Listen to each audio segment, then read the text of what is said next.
everybody, and welcome back to another video with me, Trekflix. Now, I know it's been quite some time since I last uploaded a video, and I really do apologise for this. I have noticed on the channel that I may have lost here and there, but I'm happy to say that I'm finally back to my normal self, and I will be putting more videos out in the future. Now today, obviously, as you can see, I'm out in the car. I don't exactly know where I'm actually heading. I am currently heading to Carlisle, but anything can happen. But anything can happen in this day and age. So I don't, like I say, I don't know where I'm going to end up. It's a couple of 3 o'clock in the afternoon.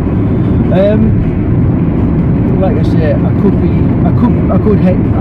end up being anywhere. From the likes of it, I might even end up over in Newcastle. I might end up over in Newcastle. I don't know, but I do.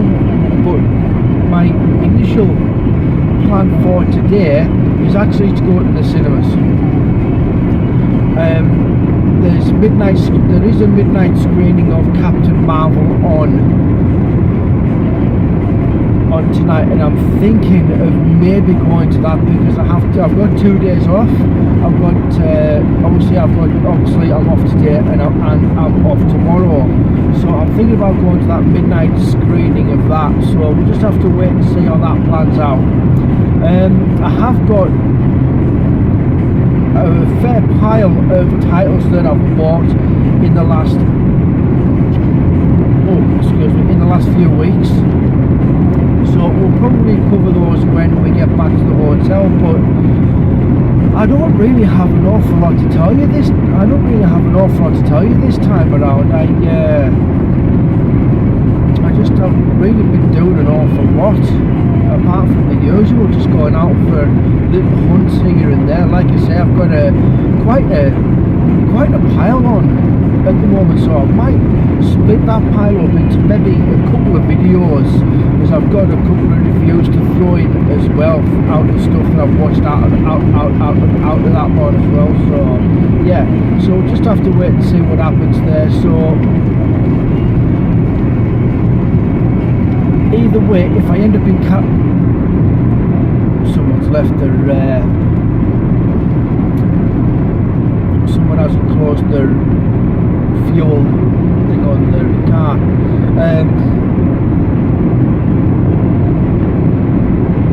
So wherever we end up, I will let you know.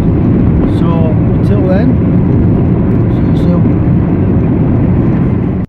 Okay, so I have landed in Carlisle, so I'm not going to waste an awful lot of time here. I did actually go into the cinemas and look to see what show times were, and I've picked my movies out.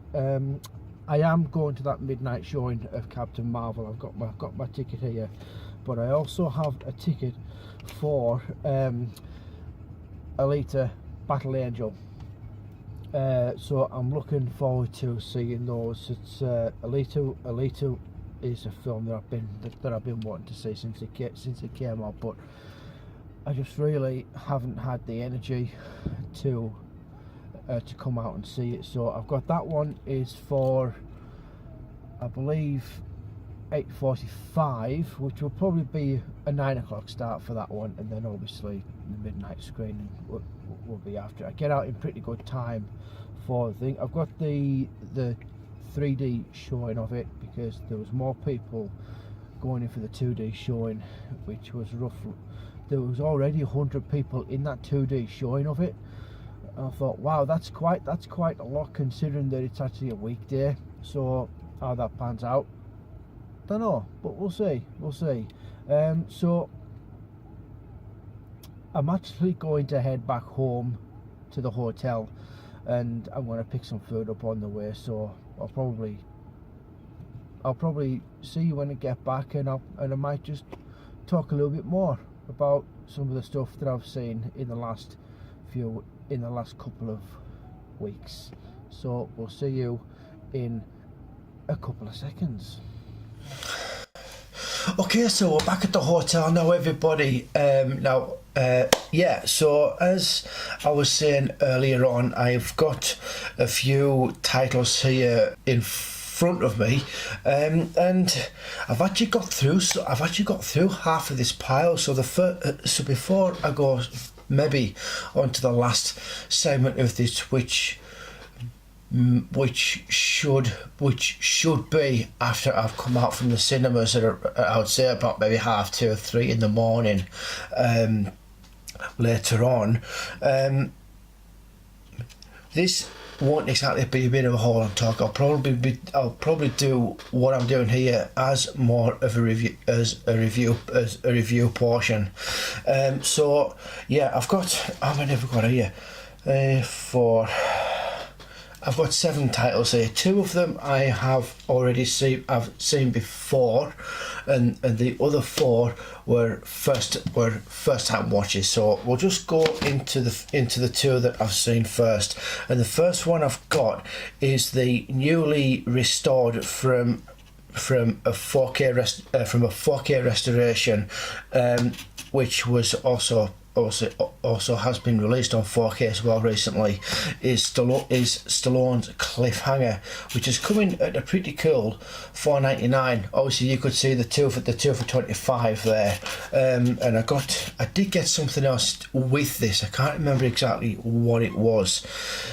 This is a HMV buy, and I've really got to be honest, I really like this film. I really do. A lot of people say it's a bit of 90s cheese, but I personally don't really agree with this, because I see this movie as a new direction for Sylvester Stallone with regards to the type of films that he started doing in the 90s after Demolition Man, which I think I could be wrong about. I think was his next was the next one after this one. I'm pretty sure. I mean, I could be very wrong. 1993. Actually, I think they were actually the same year. But yeah, it marked a bit of a change in the way Stallone used his characters, because obviously back then there was also a Copland, and there was another one as well that he was in. I can't remember exactly which one it was, but this film is, like I say, it's a lot of fun, this movie. It tells the story of Stallone's Gabe Walker, Stallone's character, who was basically a retired mountain rescue team member, who had a bit of an unfortunate incident, which happens at the start of the film. For those people that have already seen, this, you know the score. But for those that haven't, it follows the story of Gabe Walker, played by Sylvester Stallone, who has a bit of an unfortunate accident at the start of the movie and ends up retiring, and throughout the film gets he doesn't get involved, but he gets embroiled in a big heist that's happened in the area, which is aided by John Lithgow's character, who is absolutely awesome.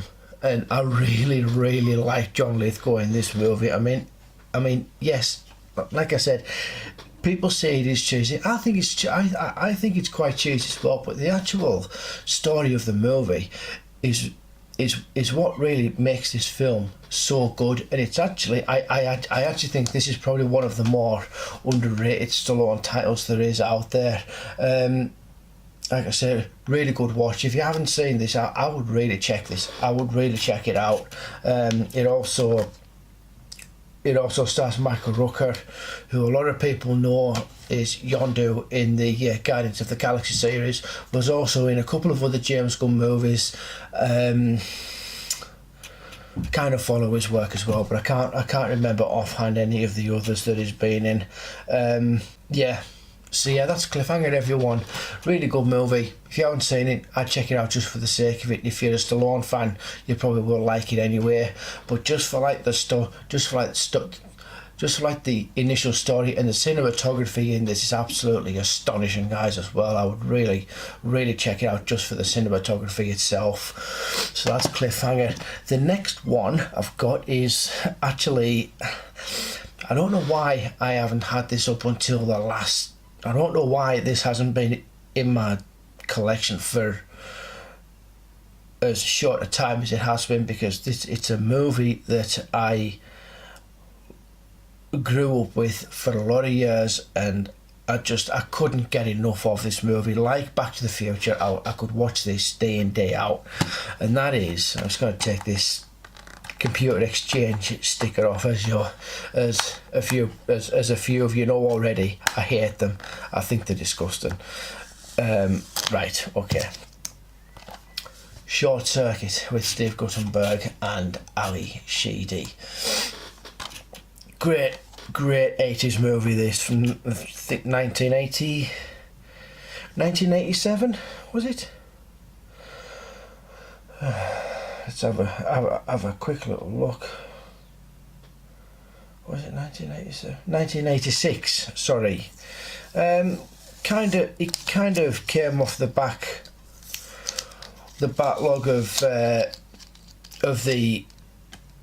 the Police Academy movies, let's say, with Steve Guttenberg. It also stars G.W. Bailey as the general of the as the security general of the laboratory where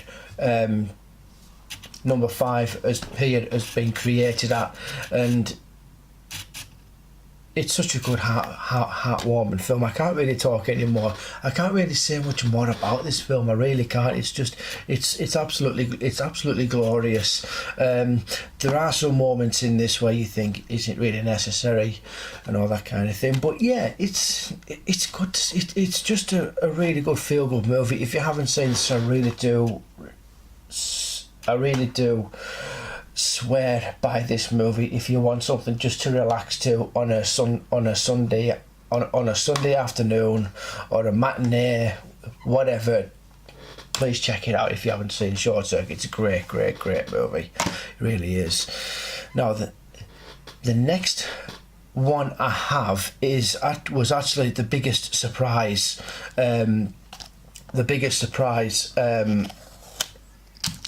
That I could have found.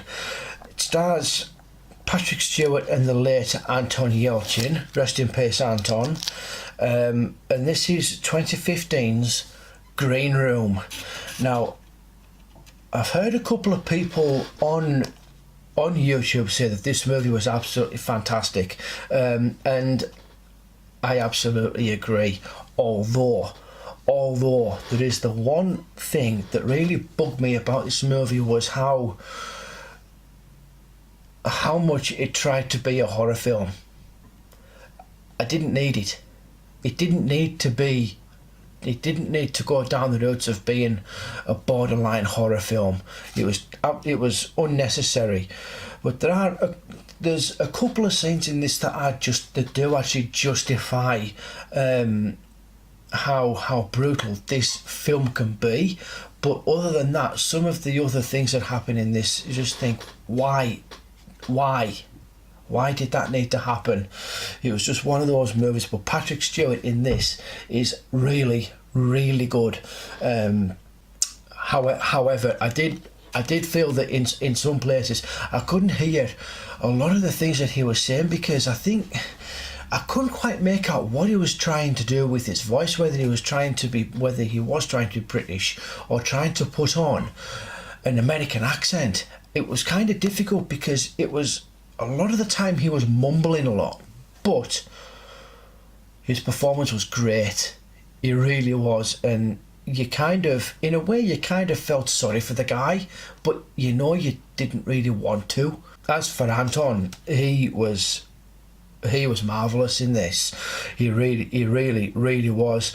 He was he plays a kid who has a punk rock band, and they're touring. They're only small, and they're looking for venues to play at, just so that they can literally make ends meet. You get the gist of what all of this in the first 10 minutes of the film,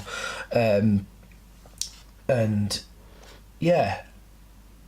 But Anton in this is absolutely astonishing. You actually see so much emotion from him. It's unreal.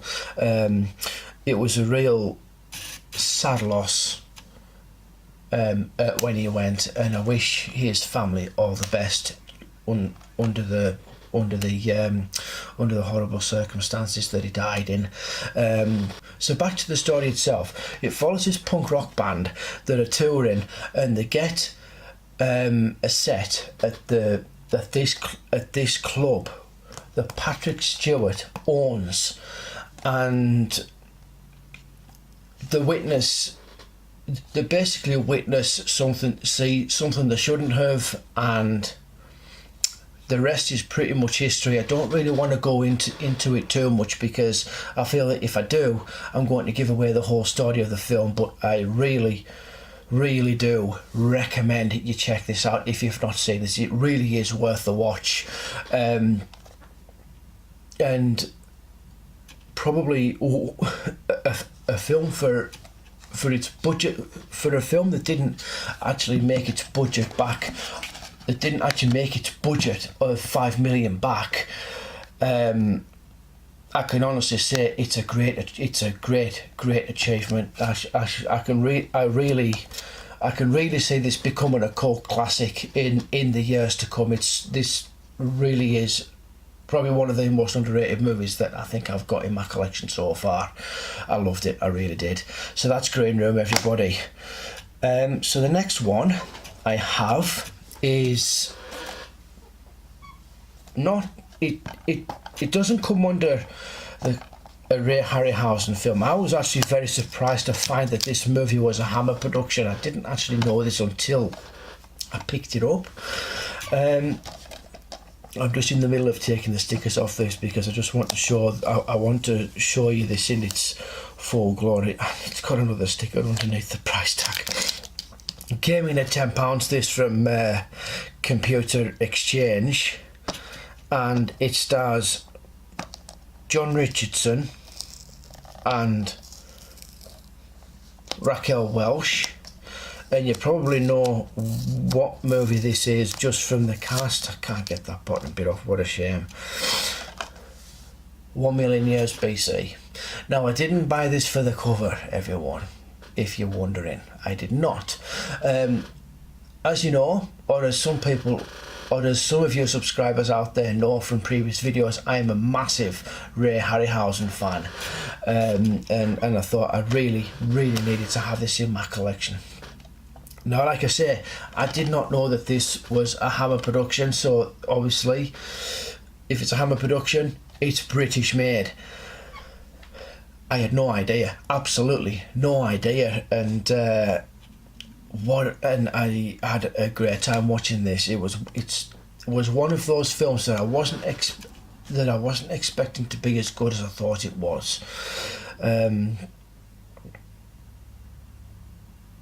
Yeah, I don't really need to say an awful lot more about the movie. The only thing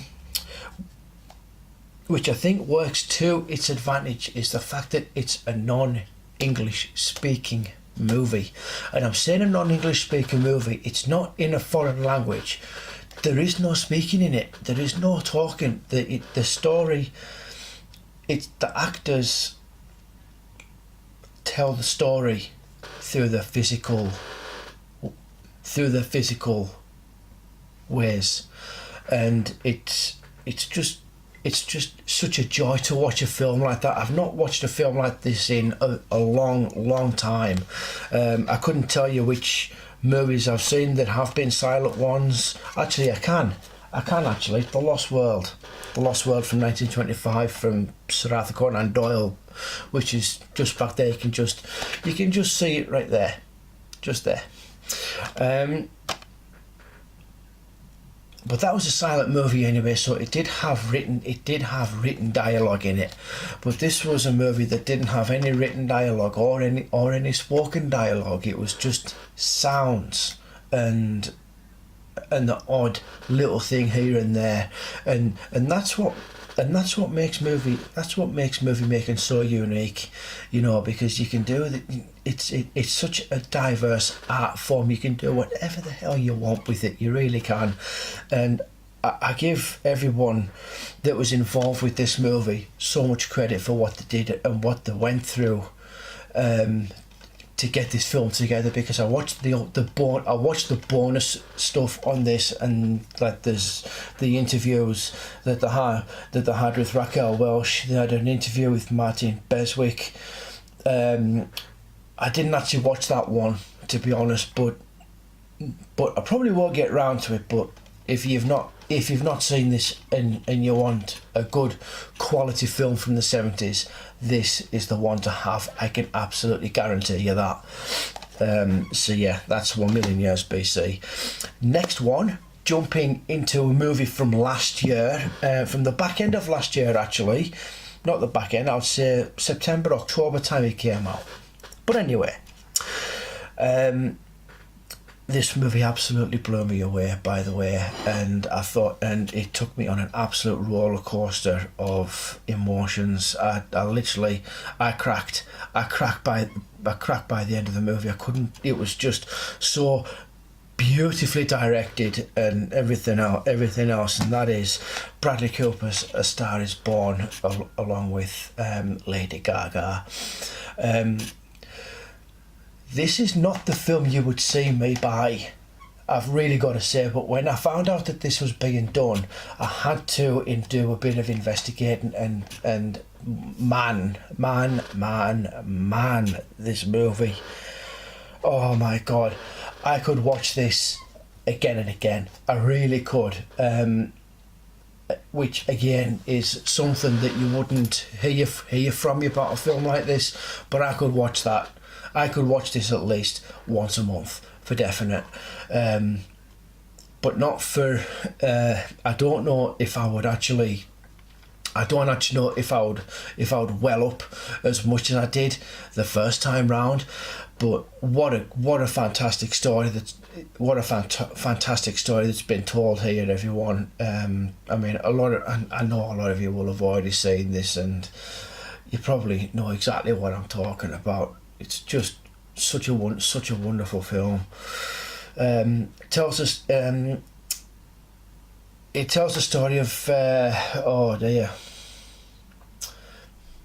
Bradley Cooper's character Jackson Maine, who is a country rock star, who is more or less at the end of his career when he meets Lady Gaga here in a drag bar, who's doing a vocal set, and he literally falls head over heels, and really I do not blame him. And the rest is history. I mean, I know a lot of you guys will have seen this already, but this is just my view. It's just my view on this. I thought it was great. I really did. Absolutely beautifully directed by Bradley. For a first time. And for his first time as a director, I can actually see him going on to really, really great things. I do not think that this movie is a fluke. If Bradley decides to go into the director's seat full time, I don't blame him. I really don't. There's so much potential in Bradley Cooper, not just as a director, but even as a screenwriter. He's got such a way with setups and the lighting and everything else. He knows exactly what he wants to do, and it really paid off with this. Like I say, I do not want this to be a one-off fluke from him. I'd love to see more from Bradley, but not just in this type of genre, maybe in a bit of action, just to give himself a bit of diversity. I really think he is onto something here. with this, because you couldn't possibly make a film like that and just have it be your only one.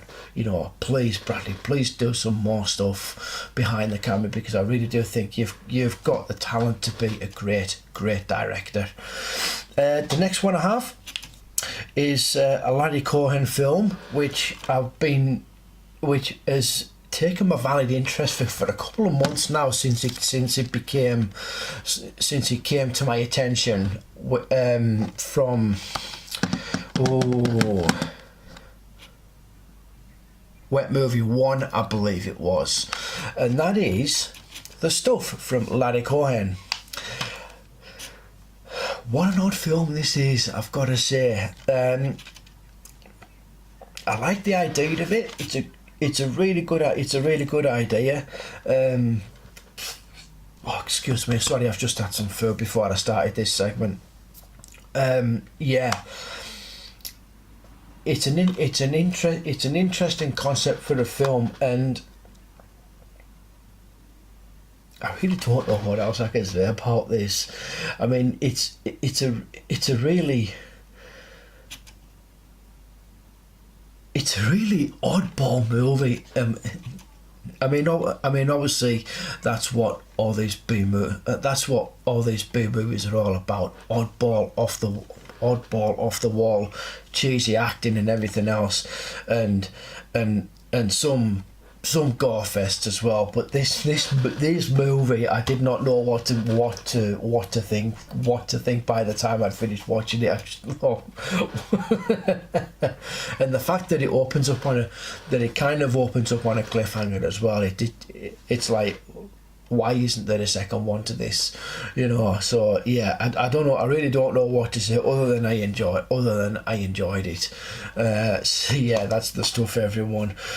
And the last movie that I've got in this particular segment, of this, I'll leave the rest for another video, because this could be quite a long video in the end up.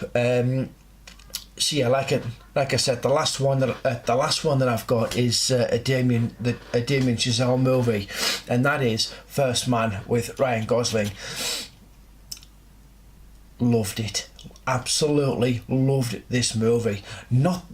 However, it's not one that I could go back to constantly, if you get my meaning. I couldn't watch this over and over. I would have to come back to it maybe every 6 months or something, and that's probably due to the style of film, the style of directing that's been taken in this. I'm not saying I didn't like it. I liked it, but it was just a little bit different than what I'm actually used to. And as far as performances go, they are actually really good. Ryan Gosling plays really well, but he plays it in his usual Ryan Gosling style, which isn't really a bad thing, because I do like him. He was really good in A Place Beyond the Pines, and I liked him in Drive as well. I thought that was an interesting movie, actually.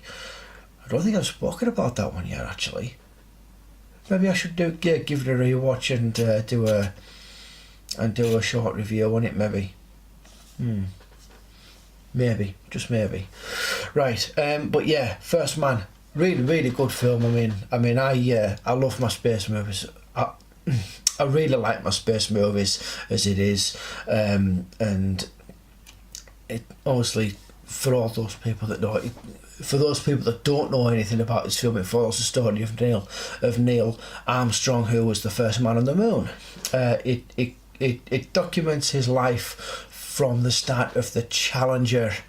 The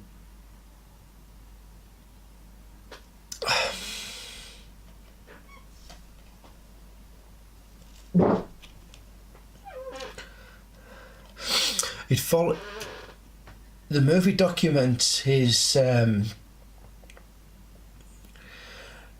career from the Challenger not expeditions, but like the oh God.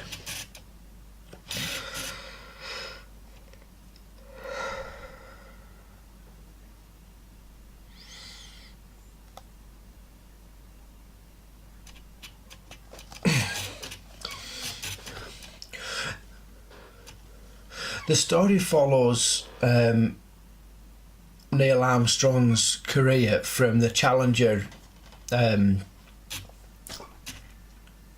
Oh bloody hell! What word am I looking for? Program.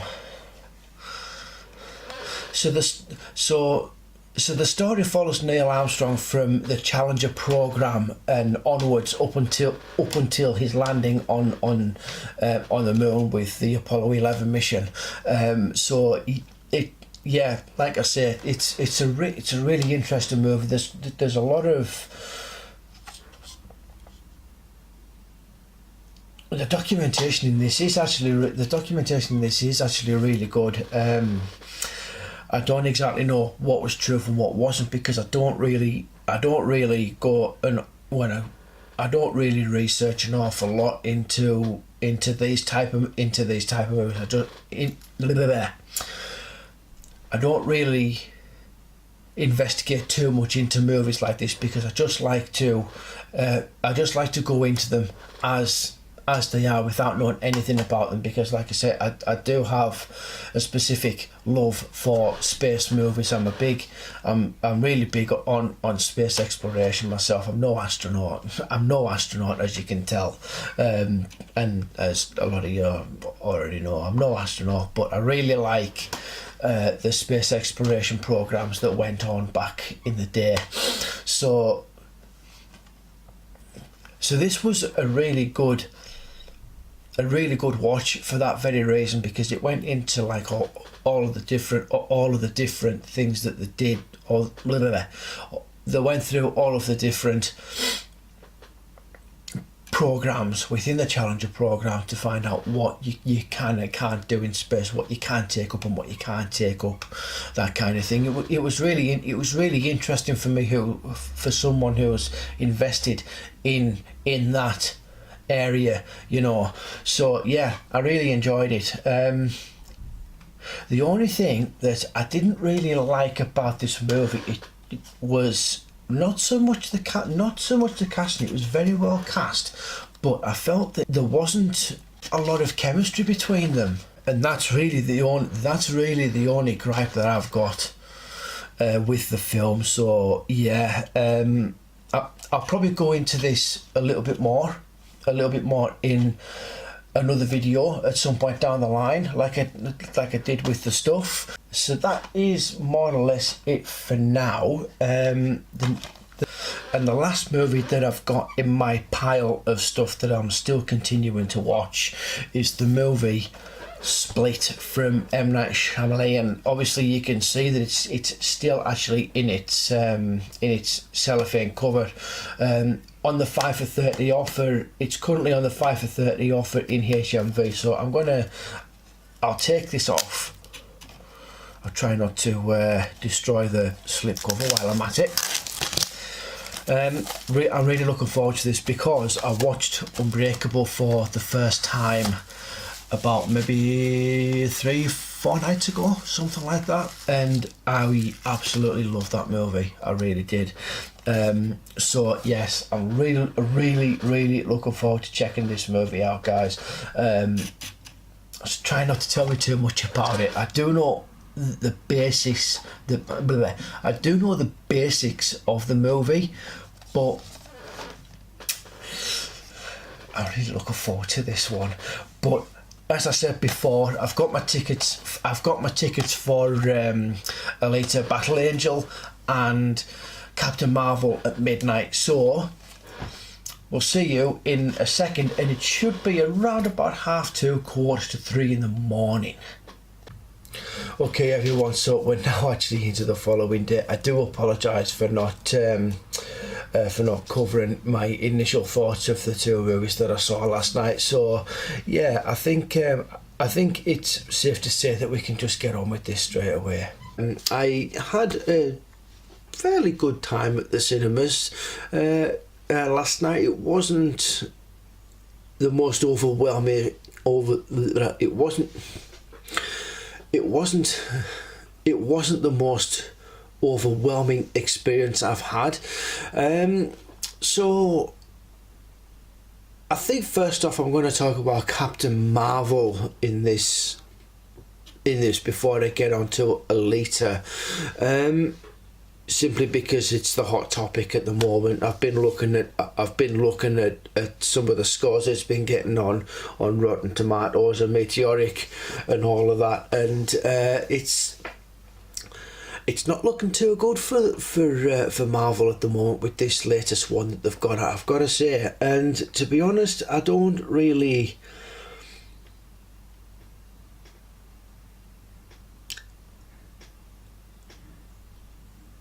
And I can't say that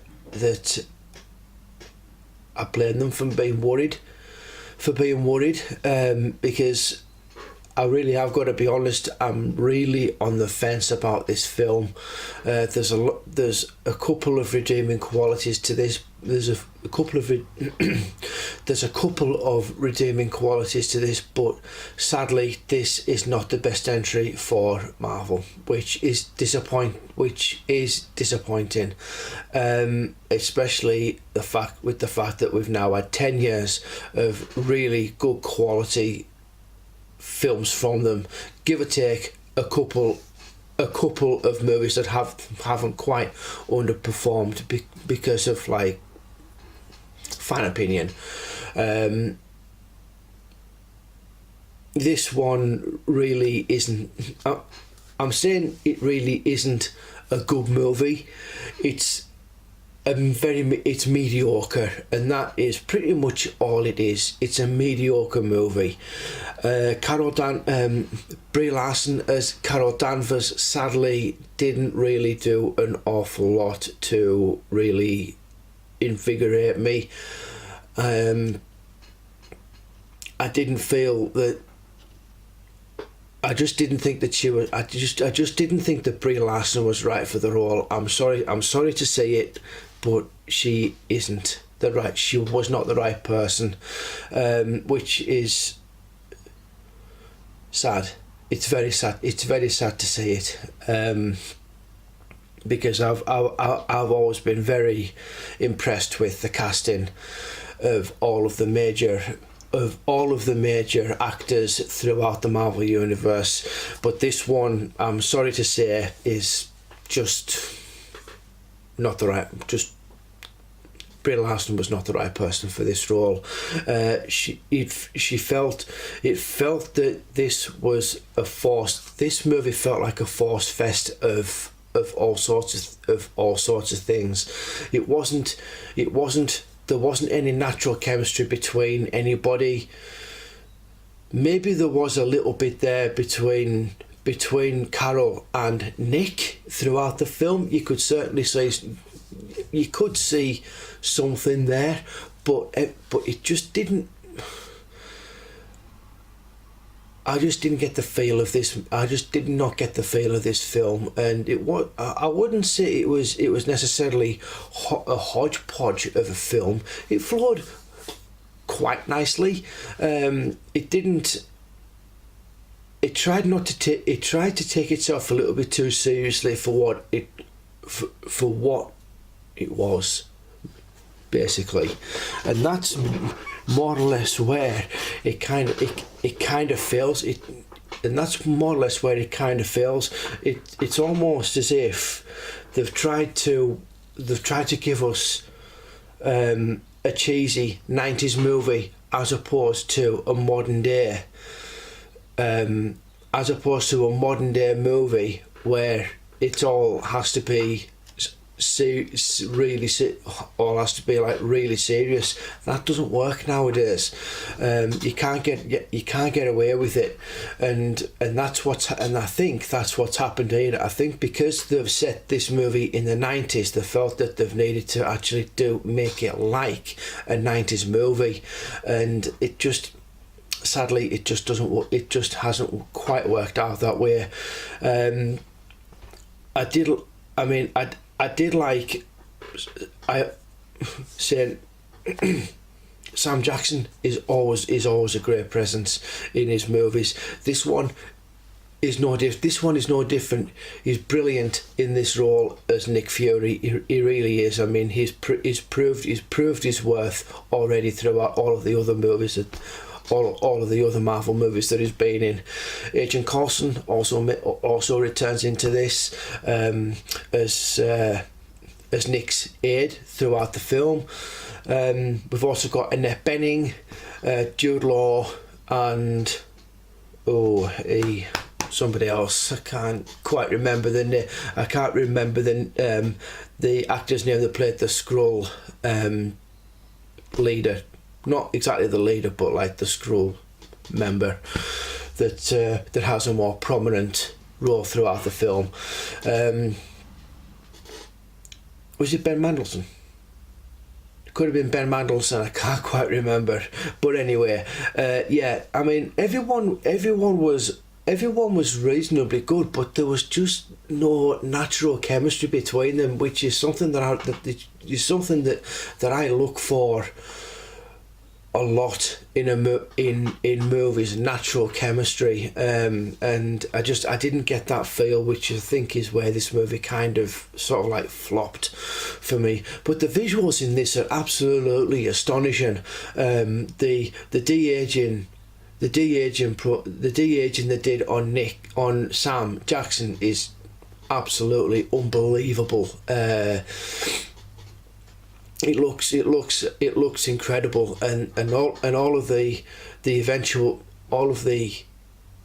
fight scenes that come eventually in the film, especially in the last 40 minutes of the movie, are absolutely spectacular. But as I said,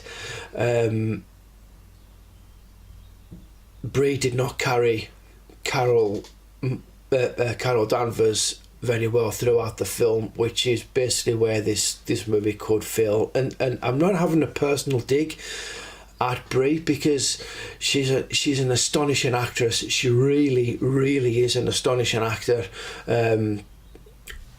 Oscar winning, as a lot of people know, but there's just something about what she's done here that doesn't quite fit the bill. And like I say, it's not because of the female empowerment thing that they were going for in this film. I just think that she wasn't right for the role. Yeah. I mean, I could watch this again, but I would need a bit of time to sort of like. I would need a bit of time before I went back into it again, and then get like another opinion. So there might be another review. There might be another talk about this film later on down the line when it comes out for its general release. I do remember doing it for which movie was it? I did it with another one. I never got round to it. It was Solo, a Star Wars story. I've got that review written up as well. I need to put that through the suite. But yeah, I mean, if you've been following Marvel for the last 10 years, I will go out and watch it, because I will go out and watch it because it is the tie-in with Endgame that's coming out next month. So I would watch it for that. But other than that, it's just a mediocre film, which is very unfortunate given the fact that it's been made to look like this massive film that Marvel thinks everyone has been looking forward to. But yeah, it's like I say, I wasn't best impressed with it. I wasn't best impressed with it, if I've really got to be honest. But as I said, it might grow on me.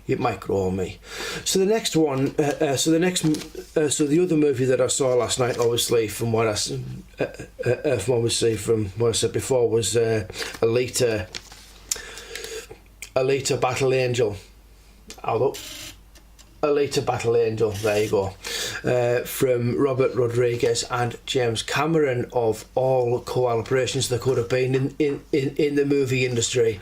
Now, I didn't know an awful lot about, I didn't know a huge amount about this film when I went into it. Basically all I knew about this was it was based on a manga comic strip from I don't know how long ago, but I loved this. I loved Alita Battle Angel. I thought it was brilliant. Christoph Waltz is in it, along with Jennifer Connelly and Ed Norton. Of all the people that I could have seen, that makes a surprising cameo towards the end of the film, which I'm not actually going to go into, but I'm sure that there's a lot of you guys out there that have already seen the film and can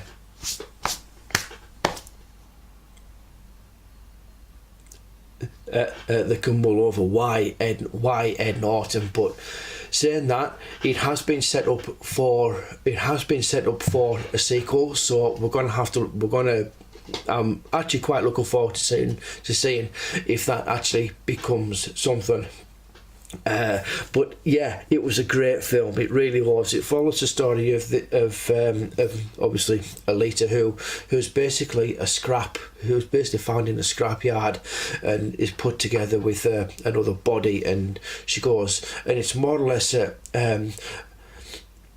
which is more or less of like an origin story, a bit like Captain Marvel. So it sets up and it leaves us with more to come, which I was really happy about, because I knew it was going to build up to that. You could see coming a mile away. But like I say, it was a lot of fun, and I really do not know how James Cameron does this, but he has consistently raised the bar of visual effects throughout his career as a filmmaker, and I just don't know how the hell he does it. The Alita just looks incredible. Really does. I mean, the face capture is unbelievable. It really is. I mean, how they were able to pull something like this off is just beyond me. It really is. But we said that back in 1993. Was it when Terminator 2 Judgment Day came out? Was it 93? I can't remember. Or was it 91?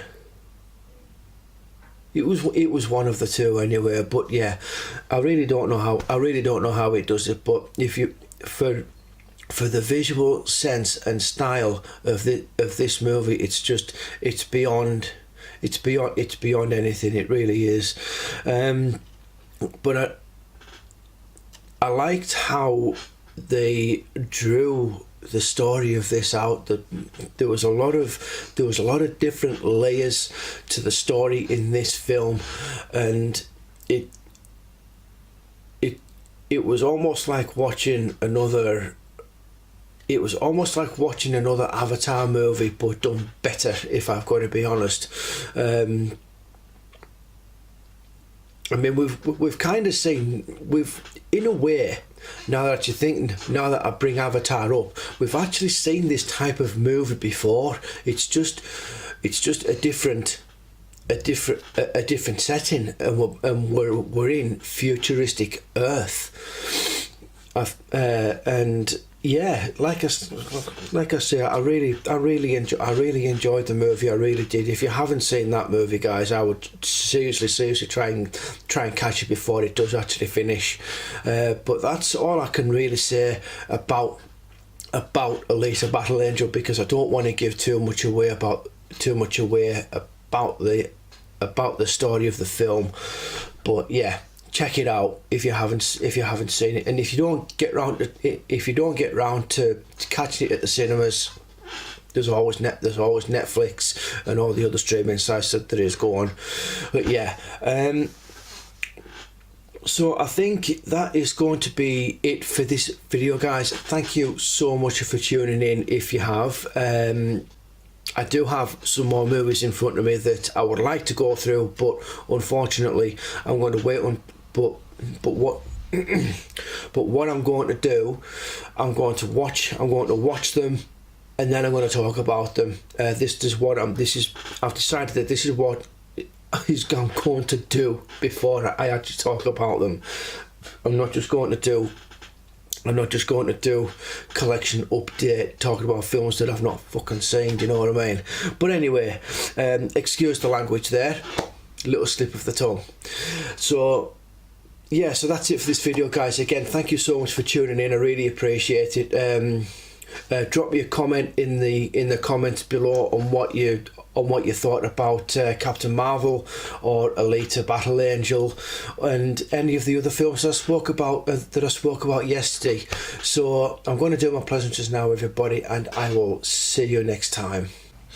I'd just like to point out, just before I go, that today I was supposed to be going out for a walk. I was going to go up Grisdale, and to be really honest with you, I didn't really want to do that walk because the weather does not look too clear. I was kind of keeping track on the weather reports, but unfortunately it doesn't look too clever, and I don't like going up on the tops when it's when the weather's kind of like that, because it's no fun. So I've got a little something for you. Well, not something for you guys.